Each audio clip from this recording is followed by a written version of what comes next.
अस्सलाम वालेकुम जी, this is me doctor गुलाम मुर्तज़ा और मेरी तरफ से आप सब लोगों को बड़ी ईद की बड़ी खुशियाँ मुबारक हों। मुझे उम्मीद है कि आप सब लोग खैरियत से होंगे और बड़ी खुशियों के साथ आप अपनों के साथ ही ईद को सेलिब्रेट भी कर रहे होंगे और राह खुदा अज़्ज़ व जल में आप लोगों ने कुर्बानी भी की होगी और दूसरों तक कुर्बानी का गोश्त यकीनन तकसीम भी किया होगा। हमारे यहाँ पाकिस्तान में, इंडिया में, बांग्लादेश में आज ईद का दूसरा दिन है और दुनिया में बहुत से ममालिक ऐसे हैं जहाँ पे आज ईद का तीसरा दिन मनाया जा रहा है। तो एक तो मैंने सोचा कि आप सब व्यूअर्स से मैं हैप्पी ईद मुबारक भी कह दूँ और साथ ही साथ बहुत सी कुछ ऐसी ज़रूरी हदायत हैं, कुछ ऐसी इंस्ट्रक्शंस हैं जो कि आपके साथ इस मौके को लेके स्पेशली शेयर करनी है। क्योंकि देखें ये ईद बकरा ईद के नाम से मशहूर है या ईद उल अज़हा कहा जाता है और इसका एक बड़ा रुकन ये है कि मुसलमान इस ईद पे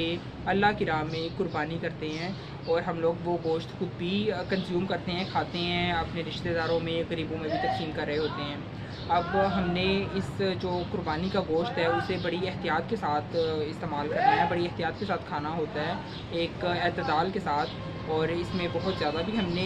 जो है वो लापरवाही नहीं बरतनी होती और ऐसा भी नहीं है कि हम बिल्कुल भी उसे कंज्यूम ना करें,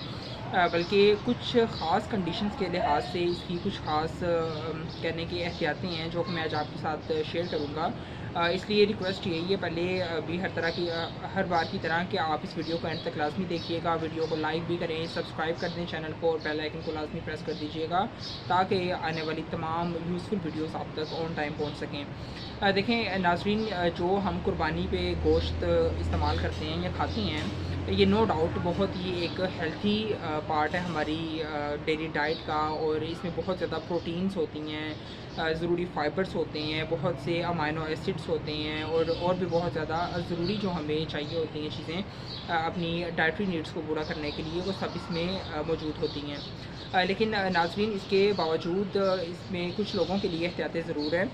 जैसा कि ऐसे लोग जिनमें यूरिक एसिड का लेवल बहुत ज़्यादा हाई होता है। मैंने ऑलरेडी इस पर एक वीडियो बनाई हुई है, मैं उसका लिंक भी दे दूँगा और आई बटन में भी डाल दूँगा। यूरिक एसिड की जिन लोगों में ज़्यादती होती है उनके लिए गोश्त को कम से कम इस्तेमाल करना ये ज़्यादा ज़रूरी होता है।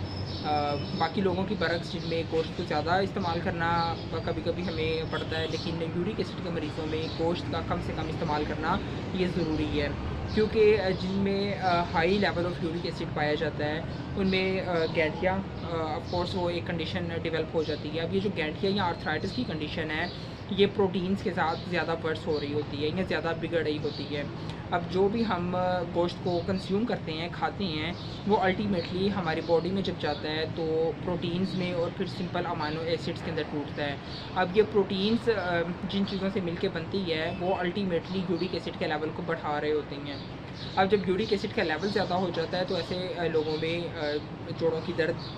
जोड़ों की जो इन्फ्लामेशन है वो ज़्यादा हो जाती है और कंडीशन काफ़ी ज़्यादा ख़राब होना शुरू हो जाती है। इसलिए जैसे बहुत ज़्यादा दालें भी इसमें मना होती हैं, क्योंकि दालों के अंदर, कुछ सब्ज़ियों के अंदर जिनमें ग्रीन लीफी वेजिटेबल हैं, पालक वगैरह हैं, इन सब में प्रोटीन्स का लेवल ज़्यादा है। इसके साथ आपने गोश्त को भी कम से कम और एहतियात के साथ इस्तेमाल करना है। इसके साथ जो दूसरे नंबर पे मरीज़ हैं वो मरीज़ हैं जो कि किडनी प्रॉब्लम्स के साथ सफ़र कर रहे हैं या जिन्हें गुर्दों का कोई ना कोई मसला है। अब ये जो हम रेड मीट इस्तेमाल करते हैं, जो लाल गोश्त स्पेशली बीफ का हम इस्तेमाल कर रहे होते हैं या मटन भी इसमें आ जाता है,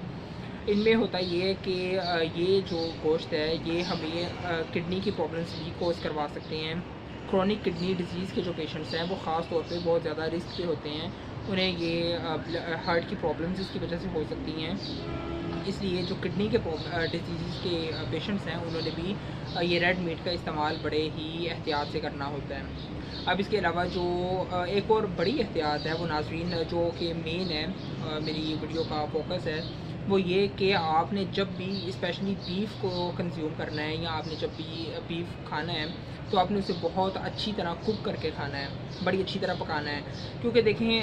हमारी बॉडी में एक पैरासाइट या कहने कि एक तरह का कीड़ा जो है हमारी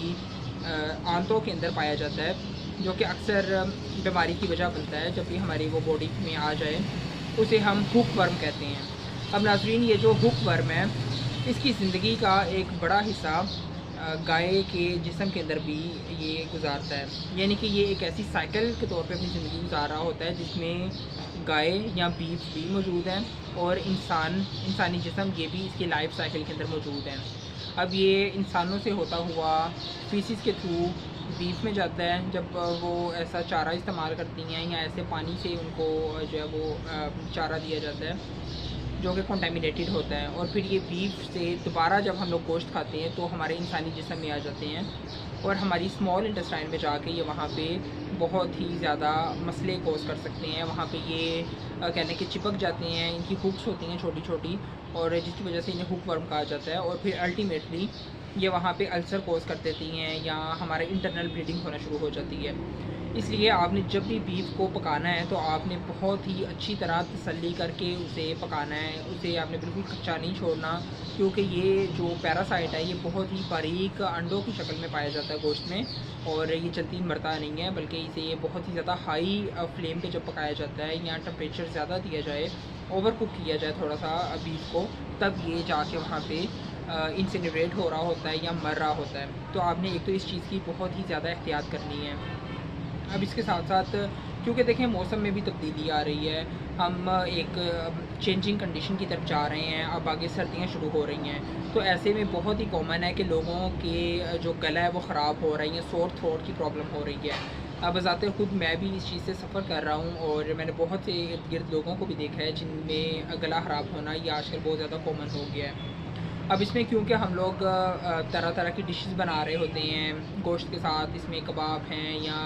बहुत ज़्यादा ऑयली इसमें हम लोग कहने के खाना पका रहे होते हैं या फ्राई कर रहे होते हैं चीज़ों को, तो ये बहुत ज़्यादा हाई ऑयल वाली जो चीज़ें जब हम लोग खाते हैं, और हमारा यहाँ पे एक छोटा सा प्रॉब्लम ये है कि हम पाकिस्तानी नेशन बहुत ज़्यादा कोल्ड ड्रिंक्स को इस्तेमाल करते हैं, कार्बोनेटेड बेवरेजेस वगैरह को इस्तेमाल करते हैं। अब मुख्तलिफ सॉफ्ट ड्रिंक्स वगैरह को इस्तेमाल करने की वजह से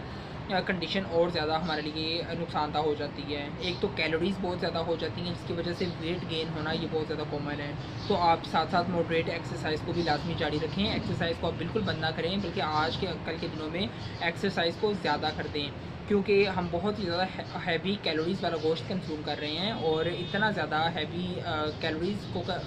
बर्न करने के लिए कंज्यूम करने के बाद हमें बहुत ही ज़्यादा हैवी किस्म की एक्सरसाइज की भी ज़रूरत है, जो कि हम लोग नहीं कर रहे होते हैं, क्योंकि हमारा एक ही मिशन होता है कि हम बस खा लें और उसके बाद डेट्स बहुत ख़त्म हो जाएगा और हम बैठे रहते हैं। That's not like very good condition, ऐसा नहीं करना चाहिए, बल्कि आप अपनी एक्सरसाइज को भी साथ साथ जारी रखें। अब नाज़रीन, जो मैं आपको गला ख़राब होने की कंडीशन का कह रहा था, ये दो चीज़ें मिलके, क्योंकि एक तो ऑयली चीज़ें हम खाते हैं इन दिनों में और साथ में सॉफ्ट ड्रिंक का इस्तेमाल करते हैं, और तीसरी चीज़ ये कि मौसम की तब्दीली है तो गला बहुत ज़्यादा ख़राब हो रहा है। ऐसे में आप सॉफ्ट ड्रिंक का इस्तेमाल कम से कम करें, सॉफ्ट ड्रिंक को बहुत ज़्यादा लिमिटेड करते हैं, बल्कि मैं ये कहूँगा कि बिल्कुल बंद कर दें तो ये ज़्यादा बेहतर है। आप कई तरह के मसलों से बच सकते हैं,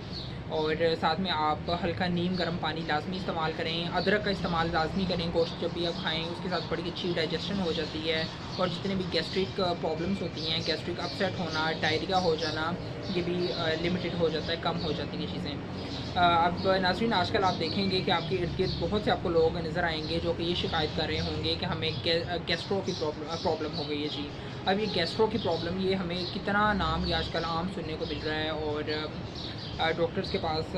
ये रश लगा रहता है ऐसे पेशेंट्स का। तो इन सब कंडीशंस को प्रिवेंट करने का एक ही हल है कि आप गोश्त को बहुत ही एहतियात के साथ और एक नॉर्मल से आप कहने के लेवल में आप इस्तेमाल करें, बहुत ज़्यादा भी इस्तेमाल ना करें। 2-4 दिन का वक्फा उसमें आप डाल लें, फिर आप अपना वर्कआउट ज़्यादा करें, एक्सरसाइज ज़्यादा करें, और बड़े ही ज़्यादा मिर्च मसाले वाली आप ना डिशेस बनाएं, बल्कि एक लाइट सी आप खाने को इस्तेमाल करें। इससे आप काफ़ी ज़्यादा पेट के मसाइल से बच सकते हैं, जो कि आजकल के दिनों में हो रहे होते हैं। पेट का ख़राब हो जाना, उसके बाद हैज़ा हो जाना, वॉमिटिंग का होना, इन सब चीज़ों से इसी तरह से ही हम बच सकते हैं। तो ये थी कुछ यूज़फुल आपसे बातें जो कि मैंने शेयर करनी थी आजकल के मौके की मुनासबत से। तो आप इन्हें खुद भी